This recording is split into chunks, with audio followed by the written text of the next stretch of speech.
hard sphere dynamics in RD dividend 2. And then we have this Boltzmann grad, so n particles of size epsilon, Boltzmann grad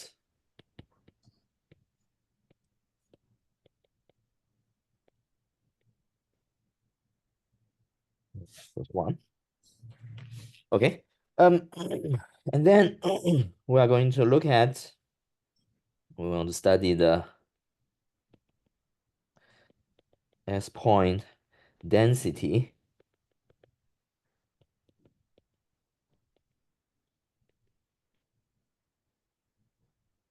So given that so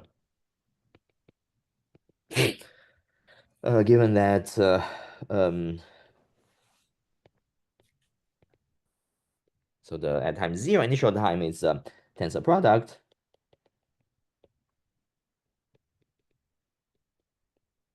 Okay, so this is the initial data to Boltzmann.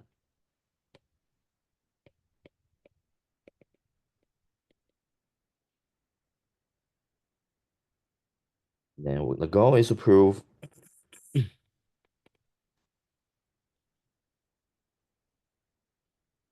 that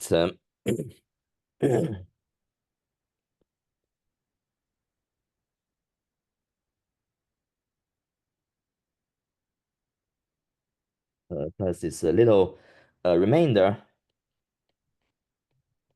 Well, this is the solution to Boltzmann.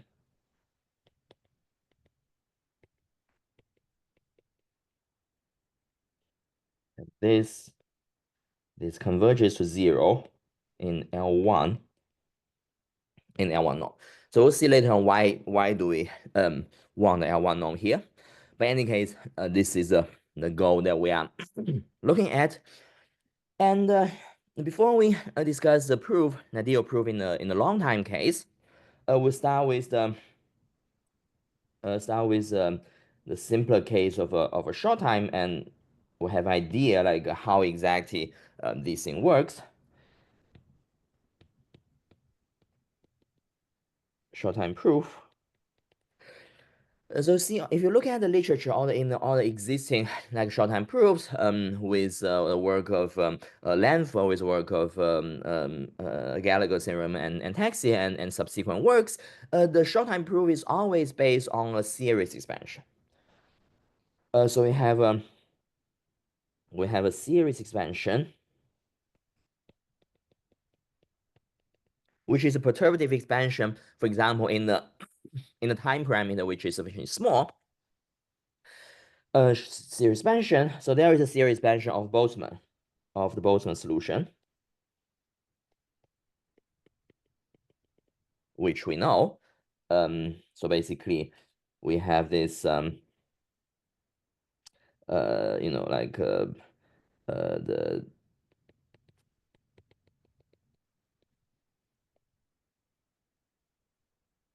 so if we start with we start this Boltzmann equation, then we can iterate, basically do the, think of this as a linear operator and then apply the Duhamel iteration of the Boltzmann. So for example, we can have so F0 equals and F1, let's say F1 equals the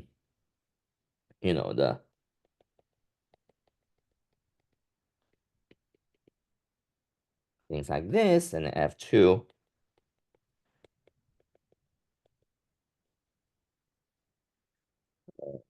Q F0 F1 plus Q 0 and so on.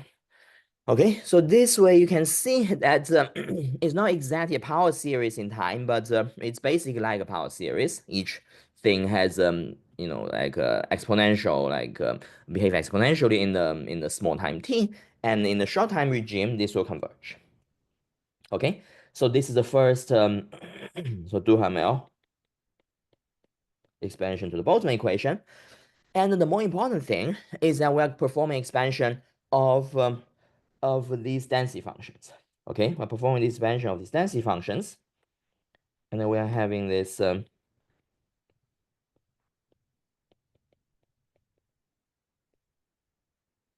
density functions.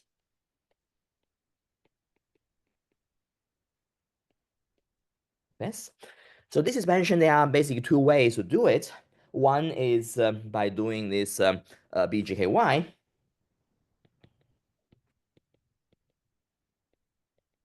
Well, basically, we say that this dt plus sum in j the grad xj fs is equal to some, some kind of a css plus 1 fs plus 1. Okay, and then you keep iterating, and you keep iterating this. So this is one way. In our proof, we are actually not taking this BBG argument. We are doing an equivalent thing, which is technically more complicated, but it's kind of more robust in terms of the truncations, as we'll do in our proof. So what we will do by the so-called cluster expansion. So basically what happens is that in this cluster expansion, if we have fs, zs is going to be expanded as a sum over all the, let's say, clusters, or more kind of detailed, the so-called collision history.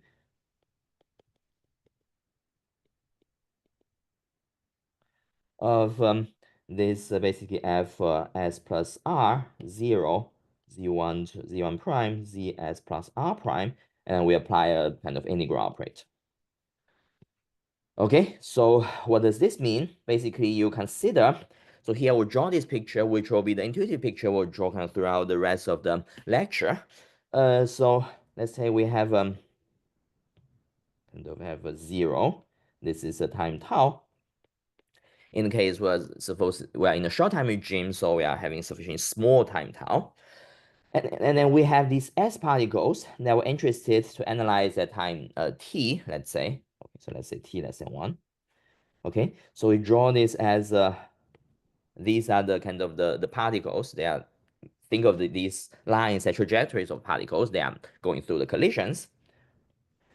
Okay, and then of course there are these particles. They are going to have collisions. They're going to have collisions between themselves. They may also have collisions with other particles. But in any case, what you get is there's one collision here. For example, there is a second collision here, and then let's say so whatever you may have, okay, so let's see, whatever you may have, and then you have a third collision here, and so on. Okay, so if you draw the the diagram that represents collision history, so we're calling this a collision history diagram, and later on we'll give it a name of a so-called molecule. But in any case, this will be in the next lecture, but okay, we are having this diagram that represents the set of collisions that happen, within this time. Then, you see, you are having these collisions between the red particles, okay, and there are also these newly introduced particles. They are not red. They are kind of other particles, not in this set Z1 to ZS. But putting all these together, in the end, you are having, at time 0, you're going to have a number of particles, and the number of particles is bigger than or equal to s, because you may introduce new particles in the process, and this is this s plus r. Okay, so this is the basically this is the s, and this is the s plus r. Okay, and then of course since you specify exactly what collisions are happening, then the densities of the given S red particles in the time t is expressed in terms of huge integral expression in terms of initial density of the larger set of S plus R particles in the right hand side, and then you know that in the initial time this is completely factorized. So this is factorized.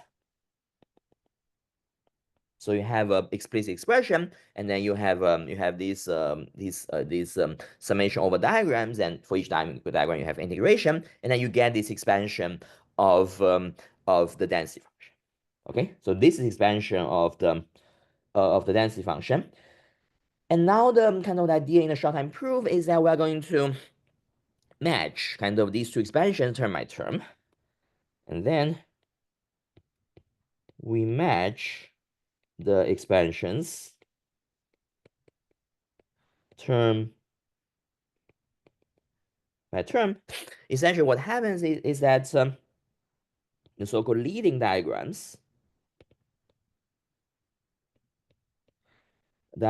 which is equivalent to this having no recollisions.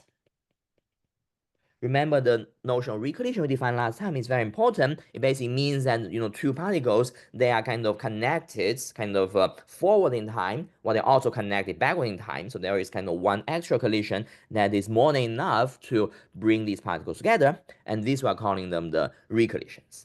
And in the case of absolutely no recollisions, these turn out to be the leading diagrams, and they exactly match the Boltzmann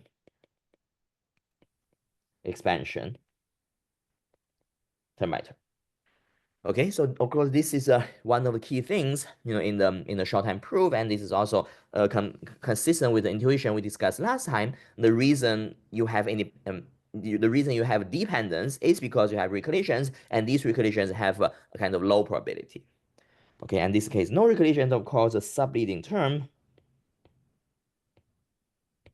diagrams, which correspond case of exist recollisions,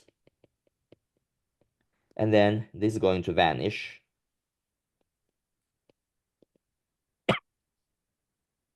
in a limit. Okay, so this is the idea, of course, in a short time. Now, if you want to extend this to the long time setting, you immediately see there is a problem that both expansions were not going to is not going to converge. Okay, first of all, in the Boltzmann expansion, you're doing this Duhamel iteration for short time. It's basically this fs is going to be k is going to be like a t to the k.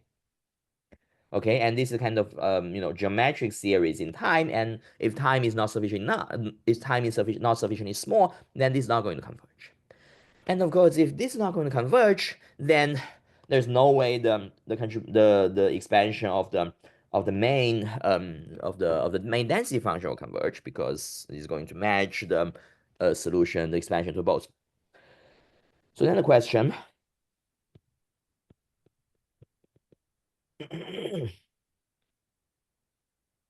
for a long time is that both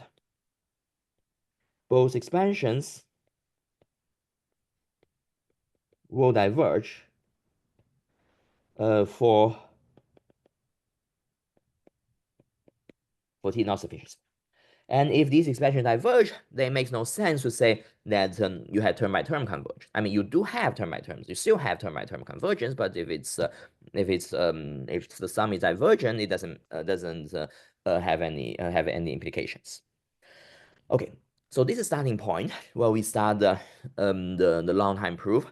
The first thing is to get rid of this barrier. Like, how do we overcome this divergence? And this idea is very intuitive and is not counterintuitive at all. It's that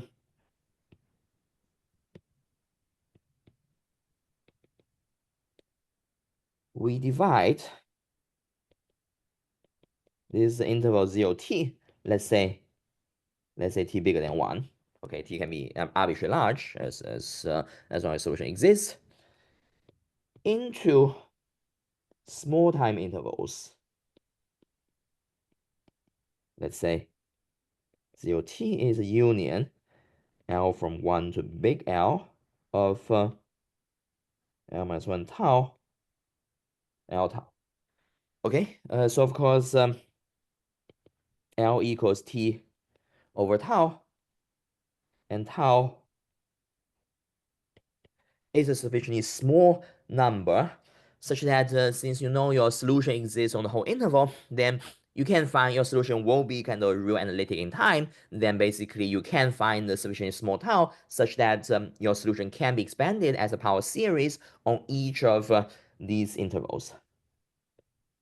So this is a small interval. Of course, the kind of price is that this L will be large. This will go to infinity, but we don't care. So actually, in the end, this L will not play a big role, provided we have a good estimate of controlling, provided we have a good strategy of controlling these multi-layer terms. So these we are calling them the time layers. We're calling these time layer L. So L is from 1 to big L. Okay. Then we have Boltzmann solution. Let's say F equals F T Z has a convergent expansion, convergent dual harmonic expansion on this interval on time layer L. Okay. So this basically is kind of resolving this first issue. At least now we have the Boltzmann, the first expansion, the dual harmonic expansion, the Boltzmann, they can converge. Okay, of course, we still need to prove that that the expansions of the actual density function, they also converge, not only on the first time layer, but also on this time layer L. So on the go. Yeah, Yu Deng, I have a Yes. question. Yes. I guess the tau in there for the short term, the tau here for the short term tau here depend on the data, okay? Depend on Yes. data, right? Okay. And you group that this one, right? You can group tau here uniformly, okay, boundaries from below for the whole time, right? So this tau here depends on the data and also on the uniform bound of the solution on the whole interval. So it's it's something bigger than the data, but it's finite, by assumption, by the existence of a solution. Yeah. Okay. I see. Okay. Thank you. Yeah. Okay. So the goal is to prove, the convergence of the expansion of this expansion, this dense expansion on this layer L. Okay. So how do we get that? Because in the short time case, this expansion is done, for example, in terms of the time zero data here. And time zero, you have complete factorization by assumption is factorized. Okay, and then you have the initial data, the tensor product initial data, so you can have these precise descriptions, and you have this exact value of integrals. So you can prove that this thing converges. Now, if we are going to layer L, if we draw this picture here, so this is time zero. So let's draw it, move it here. Having this. Okay. So have this L minus 1 tau, L tau. Okay, so if you have this layer L, then you can do the same thing in the short time expansion, that whatever, that for example, the S point here can be you draw the kind of the collisions, and you draw the collisions, and you draw like this, and then you draw like okay, so this and so on. So you're getting these things, but these things I evaluated, I evaluated at time L minus 1 tau, where you no longer have independence. Okay, you have the best you can have some asymptotic independence, but you're not going to have exact independence. Okay, and then how do you do that? Okay, so there is no way, how can you control these things? Okay, so of course you try to say you kind of you keep expanding, like expand kind of further to into the history, and then you kind of track all the way to times 0. But here you need to be very careful what exactly are the terms that you do expand, what exactly are the terms that you don't expand, to make sure that your power series in the end is still convergent. Okay. By any case, the idea is that so kind of the obstruction, at L-1 tau, the density Fs is not factorized. It's not factorized. Okay. So how do we resolve this? So the idea is that there is this description of arbitrary kind of non-independent random variable in terms of so-called Cumulant expansion. Idea, we replace exact factorization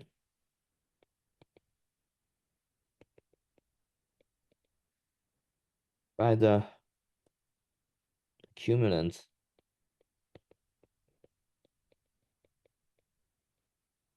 Cumulant expansion. Okay, so let me explain what is a Cumulant expansion. This is very easy.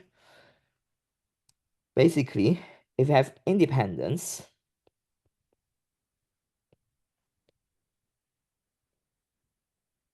factorization, that means we have this Fs, 0, Z1 to Zs, is a product, F, let's say, we'll call it 0, Zj. So this is exact factorization. If you're not exactly factorized, if you have a Cumulant expansion, then we simply allowing kind of partly this density is partly factorized, and the non-factorized part is just general function that is not factorized, but they are actually expected to be small. So let's say Fs, at L tau. So this is, let's say, at this Lth layer is equal to the sum of subset H, a subset H of the index set 1 to S. And we have a product J not in H. So this H is called basically the cumulant set. Those particles not in the set, not in the cumulant set, they are going to be factorized. So we have F. Okay, so this is the factorized part. And then we have this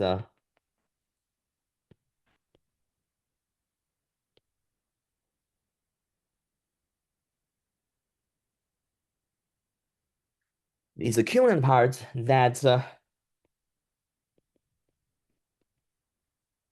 that depends. You see, that depends on all the particles that are not that are in this cumulant set. Okay, and moreover, we assume that we expect that of course in the case where H is empty, then this corresponds to completely factorized term. That means E empty is just one. Sorry, is there a question? Okay, if there are no question, I'll go on, keep going on. Okay, for empty set, this cumulant is 1, and for non-empty sets, then we have EH. It turns out we expect EH in L1 norm is going to less than epsilon to the C times size of H, for some constant, positive constant C. Okay, so this is the kind of the ansatz that we're looking at. We assume we want to show that these density functions at later times, they are not quite factorized, but instead they are partially factorized into these things plus these Cumulant terms, and the Cumulant term, they are not factorized, but as a compensation, they are actually small kind of in the L1. Okay, so let's see. Let's look at example. Let's see, what exactly, what are all the exactly expect the cumulants to be, and um what is their behavior that we expect. So let's see. So example of cumulant. Of course, at time 0, the initial data is completely factorized, then we don't have any cumulant. So EH is 0. Okay. Then at time tau, let's say, in the first layer, we go from 0 to tau. And let's say we have only just two, let's say we only have two particles. And we have the two particles here. Okay. So if these two particles, if they do not collide and they are not connected by collision, kind of on this time interval 0 to tau. So let's say, they may collide with other things, but doesn't matter. So let's say this. Okay. So if they are not connected by collision, then we know they will still remain independent. The initial data are independent, and the collisions of these two particles, they are not interacting, which means that even their density, their position, at time tau, they are still independent. Okay, so if Z1, Z2 are not connected by collision, then they should be factorized. Okay, so this is the key observation. And now the part that is not factorized is precisely when these Z1, Z2, these two particles are connected by collision on this 0 tau. And the picture will go like this. We have two particles. This is Z1, Z2, and then they connected by one collision, or they connected by multiple collisions, but the simplest case is one collision. And in this case, so this factorized, and this is a Cumin. Okay, so see, for example, one of the, so the E2, the case of the two particle cumulant of tau Z1, Z2 is, for example, one of the leading term in this is indicator function, okay, that Z1 and Z2 collide on this interval 0 tau. Okay, so see, this is the expected behavior of the cumulant cumulant at time tau. So this is indicator function. So it has size 0 or 1. So it's L infinity norm is like 1, and that's kind of why we are not expecting it to be small L infinity. However, this set is a small set, small measure set, which means that this cumulant, they behave like an indicator function of a small measure set, and so the L1 norm, L1 is going to be less than epsilon to the C. Okay, so this is something we're expecting. Okay, so this is our expectation for the cumulant. And what about the general case? The general case, you see that these cumulants are, in general,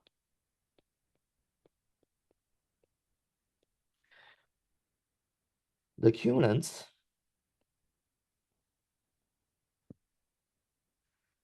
will have a,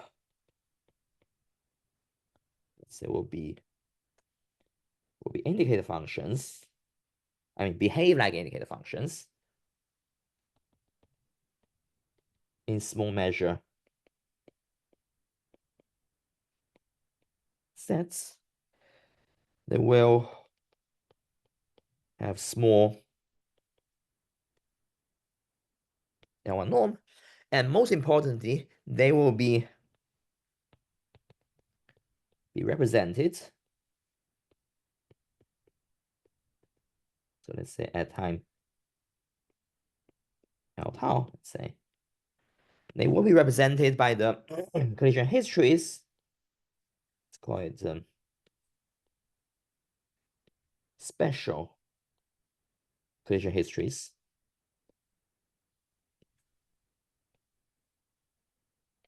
on zero delta.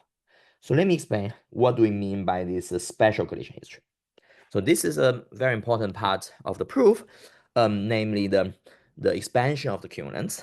But let's see, still, let's say we have time tau. So we are still considering the first time layer. And instead of two particles, now let's look at the cumulant of s particles. Okay, so consider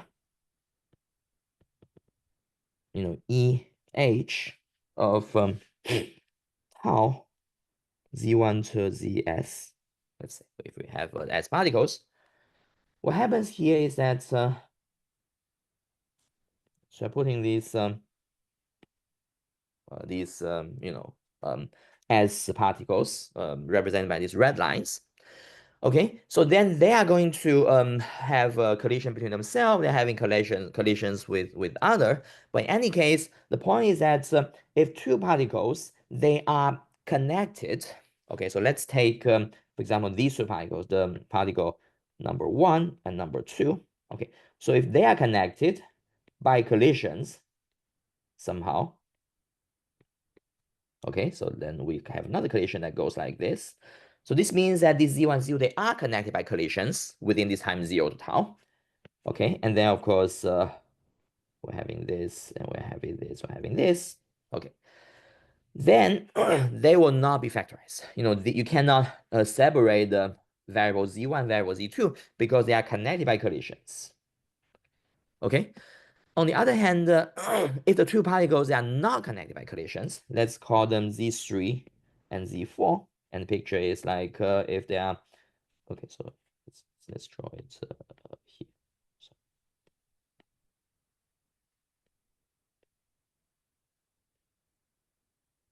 okay, so let's say you're having these things, and you can go down here, and you're having another collision like this, and you go down here.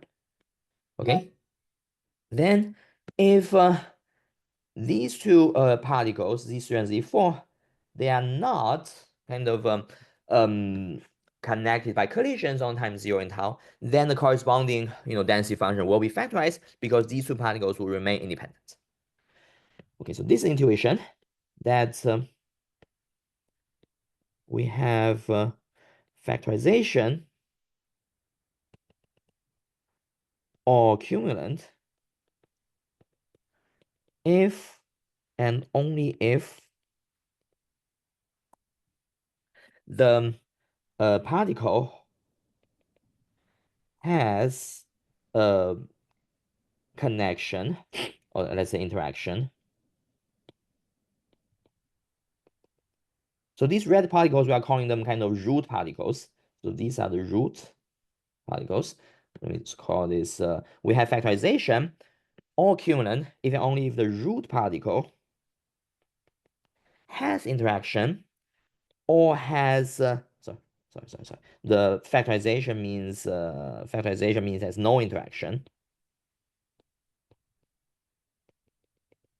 And so factorization means has no interaction, and cumulant means has interaction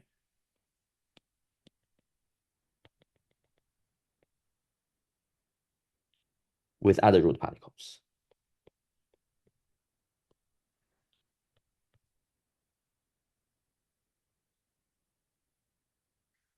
Okay, so this is a kind of key observation here, that in our expansion, we are, for example, if you are dealing with EH at time tau, the cumulant at time tau, then there is nothing can be factorized, which means that every particle, every root particle is going to have interaction have connection, interaction by collisions with another root particle. So for example, this Z3, they'll not be connected to Z4, but they must be connected, for example, to Z1 or Z2. So you cannot have a particle just goes by itself, kind of and not interacting with anything else. And because you're not allowing these in the cumulant, because otherwise they will be factorized. So basically, this picture is not allowed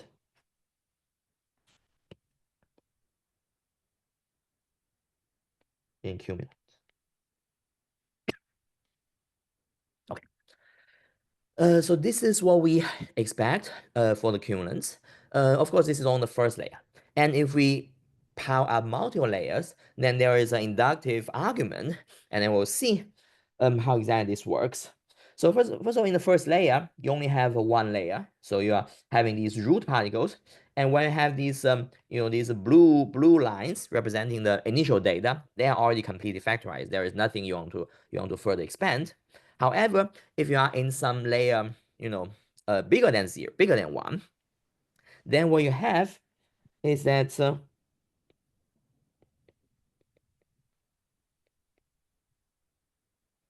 me draw it here. So we have so it's basically okay. We can think of it as the same picture.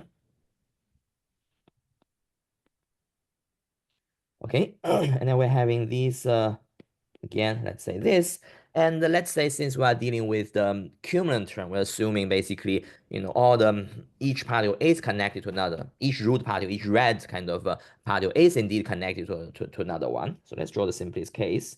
For example, this.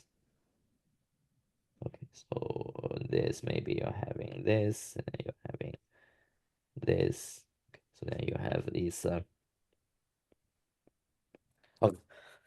So the difference between this picture and the picture at L equals 1 is that at L minus 1 tau, we are not having the complete independence. We're not having the complete factorization of the blue kind of particles. However, what we have is the cumulant ansatz that we are assuming kind of in the at time L minus 1 tau, because basically we're doing this inductive argument. If we have a cumulant ansatz at time L minus 1 tau, we want to prove the same cumulant ansatz at time L tau. Okay, so then what we have is that at L minus 1 tau, we have factorized and non-factorized, so cumulant, let's say, particles. Because we're dealing with the density at L minus 1 tau and L minus 1 tau, there is a cumulant expansion, and then we know there are particles that are factorized, there are particles that are not factorized and belong to cumulant. And to distinguish this, we're actually modifying this picture, and we're turning this into this.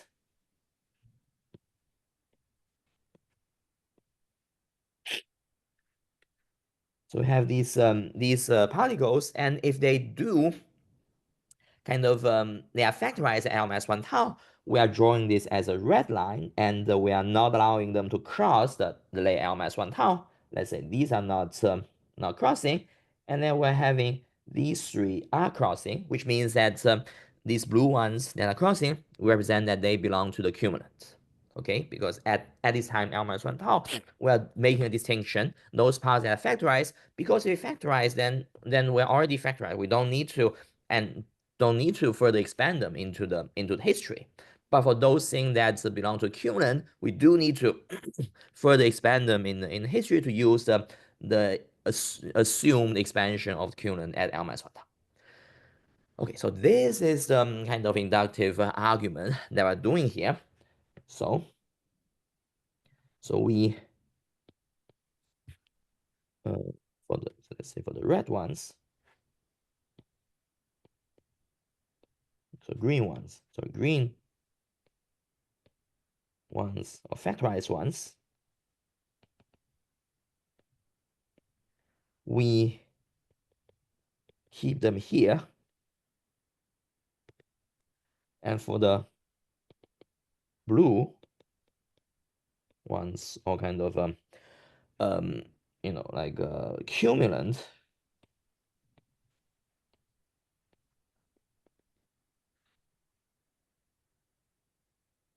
we further expand them into earlier times. Okay, so this is the picture. And of course, how to expand them into earlier times? In this picture, we're having the three blue lines, blue particles that crosses into this history before L minus 1 tau.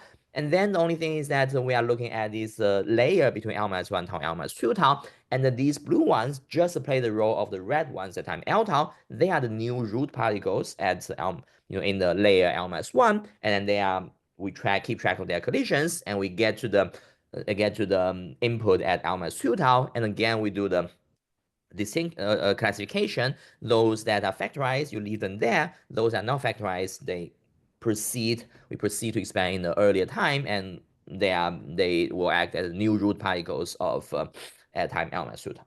So let's draw this picture here. Okay, so we copy this here, and then so this is a picture, and of course, and then we have these blue ones. They're going to have some other, collision. For example, we're going to have some other collision, and then let's say they are having. Okay, and then you keep going, and then you're going to have, let's say, okay, so we have, let's say we have these are the green one. Green one means they're stopping there. They are not factorized. But then you're having another, let's say these ones, these pink ones. Okay, so they are further expanding into the previous layer. And you keep drawing this, L minus 3 tau. And then you can have whatever you may have here. You're having this, and okay, so and you keep doing this. And of course, finally, in the end, you are going to reach time 0, but not all particles are reaching time 0. Those green particles, they are not reaching time 0 because we're stopping it here because they are already factorized already at this stage. They're already factorized at this stage or at this stage. So this is a kind of a partial expansion, which is very important for the cumulant that we perform a partial expansion where we only expand the cumulant and do not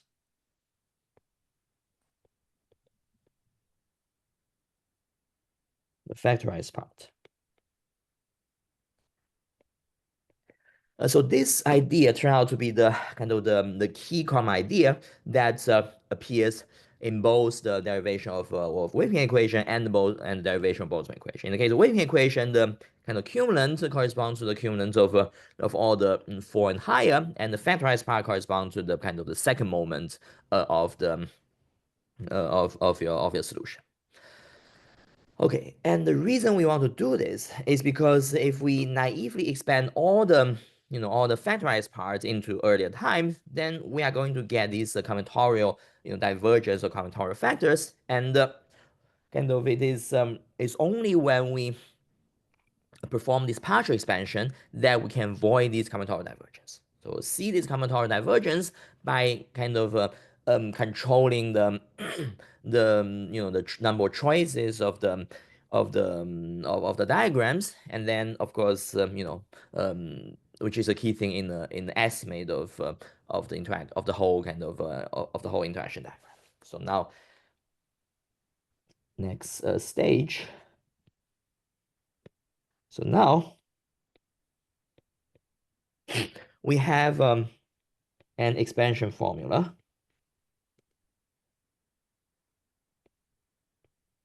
for the cumulants. Okay, namely in terms of the multi-layer interaction diagrams.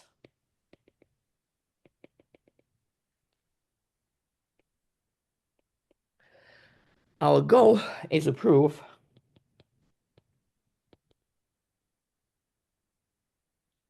that this EH, EH, L tau, Z1 to ZS is a sum over the collision, interaction histories.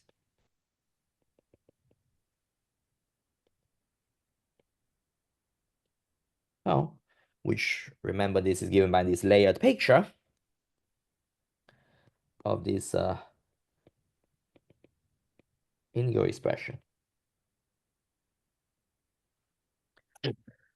Okay, so this integral expression is too big. There is no point in writing it down, but you can think that if you have this multi-layer picture, it captures all the interaction that occurs between these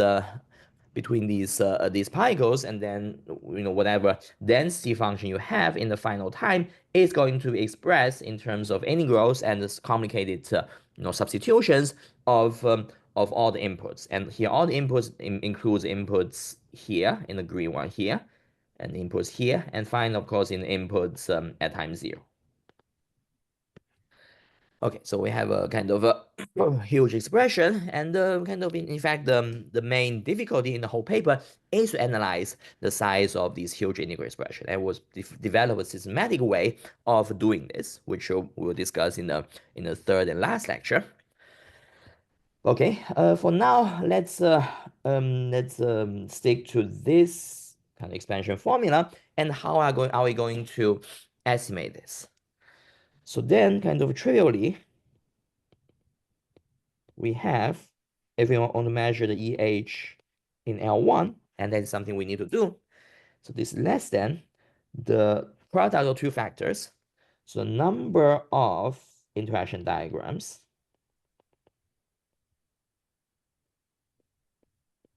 times the sup of the integral expression in L1 norm, and the sup is taken over all interaction diagrams.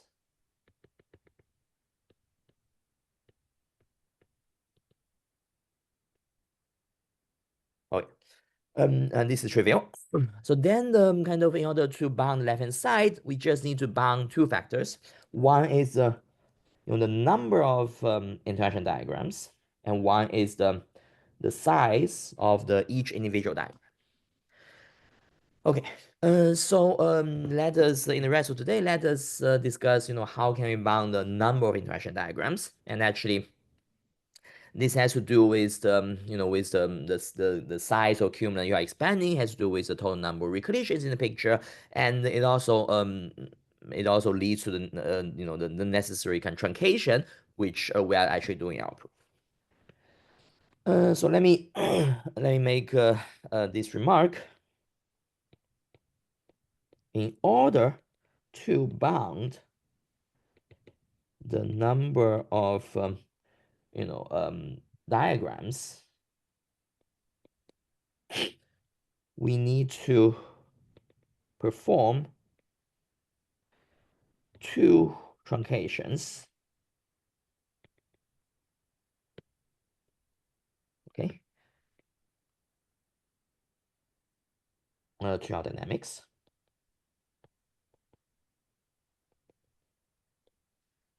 So one is we truncate that the total number of particles involved in the collisions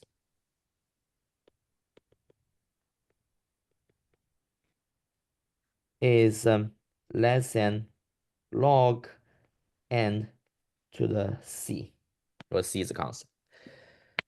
Okay, and this is actually the usual thing that people do, because if you are considering the kind of the joint density of so many particles, then they are not going to exhibit independence. But fortunately, since we are not considering the cumulant of that huge size, we only need to consider the case where the number of particles involved is bounded by power of log n. And second is technical, but let's write it here without explanation, so we explain the necessity of this in the next time. We truncate that the number of recollisions in each cluster in each time layer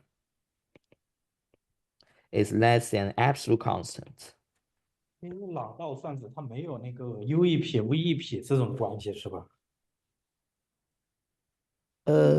？Sorry，朗道算子它是没有 v 一撇 u 一撇这种碰撞前碰撞后的关系，是吧？哪里 yes. 有啊？So are you having? 你原来报告的文章 Sorry. So you're talking about which operator? Okay.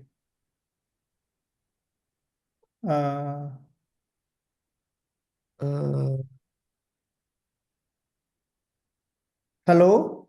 Hello. Yes. Is there if there is a question? Is there still a question?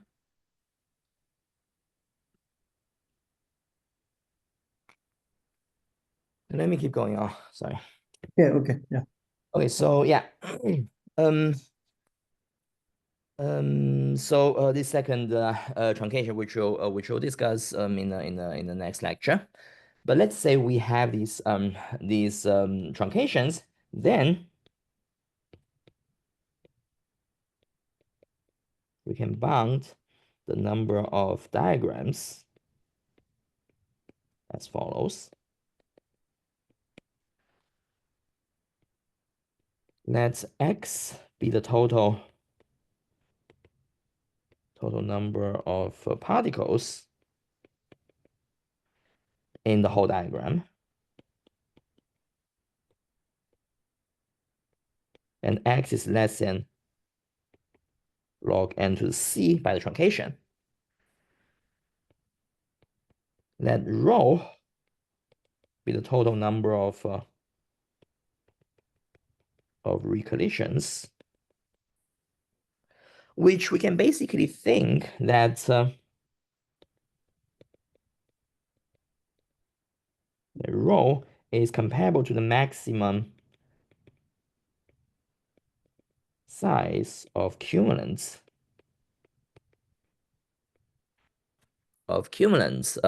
expanded in the procedure. Okay, let me explain what this means. So basically, let's take this picture again.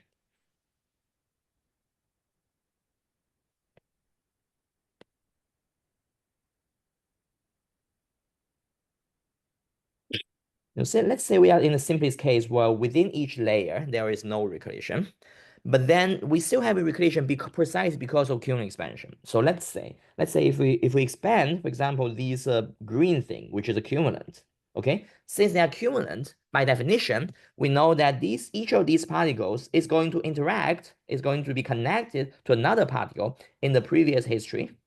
So for example, these two blue ones, they are connected kind of here in this one. And here, eventually, they're also connected to this one. Okay. On the other hand, these blue ones, they are also actually connected kind of via collision directly in this layer L. For example, these two things are connected. And for example, if the red one is much smaller than the blue one, then these are going to connect it. Okay, and again, this leads to the picture. We have a bunch of particles that are connected by, in the backward dynamics. They're also connected in the forward dynamics, and this leads to a recollision. Okay, and actually the size of the recollision is precisely, the number of recollisions is precisely, given the size of these cumulants expanding and equivalent to the, also the size of cumulant you're expanding here and size of cumulant you're expanding in each of the layers. And this is rho. Okay, so this rho is another very important quantity. We'll see in the proof, and X is a kind of a grand universal quantity that controls everything. Then we have this theorem: the total number of interaction diagram is less than c to x, where c is an absolute constant. So in particular, is much this constant c will be kind of absorbed by any small constant tau times x to the rho, x to the 0, or c is another absolute constant. 0, or c equals absolute constant. And since x is the power of log L, so this is less than c to x times log n to the 0. Okay. So this is the estimate of the first quantity we're having. And the proof is actually not hard. Basically, the c to x is simple because you are just dealing with the one layer expansions. Within each layer there is exponential number of diagrams if there is no recursions. And the important thing is this log n to 0. And how do we get this log n to 0? Basically, we think there is a recursion. If we are starting with a picture with no recursions, and then we add in one recursion, then this recursion, we can put it like there are total x particles, there are about x collisions. We can put, which we can specify which two particles are recolliding. Okay, and this is a factor of x squared. And then we put where does this recollision belong, kind of in terms of the time ordering. We can put it in a unique place. And again, the combinatorial factor introduced in this picture is again at most x to the c. And in the case x is the power of log, this is also a power of log. Okay, so this is one of very important things in our proof. And once we have this, the only thing we need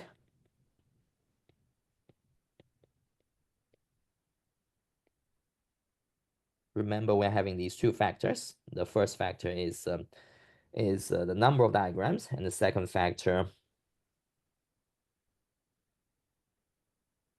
is this. This is going to be less than tau to the x times epsilon to the little alpha rho, where alpha is a positive constant. Okay, so this is something that we'll need to prove in our last lecture. We're going to bound the L1 norm of these huge expressions. And once we have this, if you compare, this, you see c, tau to x exactly absorbs this c to x, and then this epsilon to the power exactly absorbs this this power of log. And putting together, you're going to get convergence, and you get that this sum is convergent and it gives you the desired upper bound. Okay, so this will be the end of this lecture. In the last and next and final lecture, we're going to show how exactly do we analyze the diagrams, given a diagram, how we analyze the diagram, and how we analyze the associated with integral expression associated with these diagrams, and how do we prove this inequality under the truncation assumption. Okay, so I'll stop here.